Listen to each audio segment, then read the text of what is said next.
In this short clip, I'm going to show how I have torn this piece apart and tried to recreate the image I made in Corel Photo Paint uh, at the end of, I think it was Wednesday. I'm not quite sure when it was, but here I am tearing apart the seams.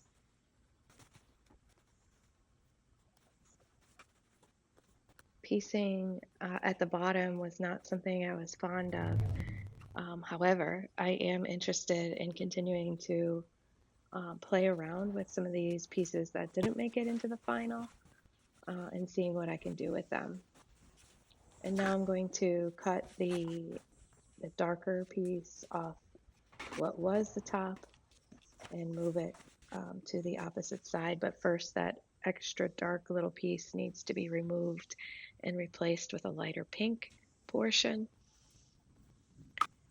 which doesn't take too long. However, I was looking at the wrong side of the fabric, so I cut in the wrong spot. I didn't notice that until it was way too late.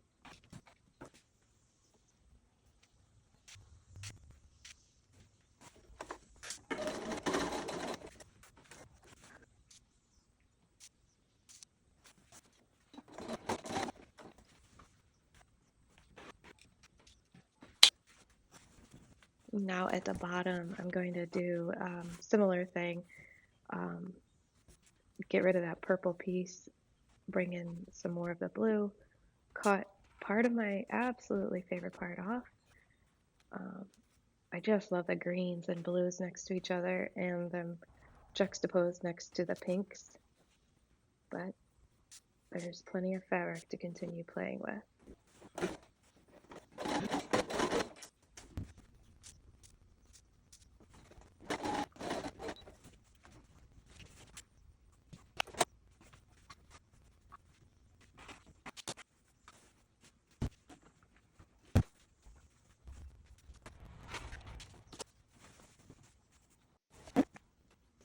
It's a lot of pinning and ironing back and forth, so I tried to cut a lot of the ironing out and I sped the pinning up a little bit um, faster than the rest.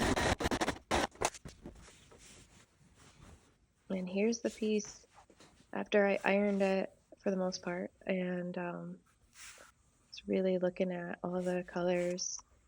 I love it until I hang it on the wall.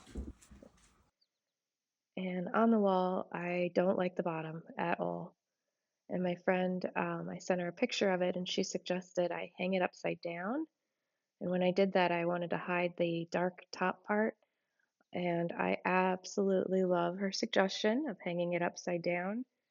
And I had folded the dark piece underneath. So we'll see. I'm going to cut that off and see where it goes.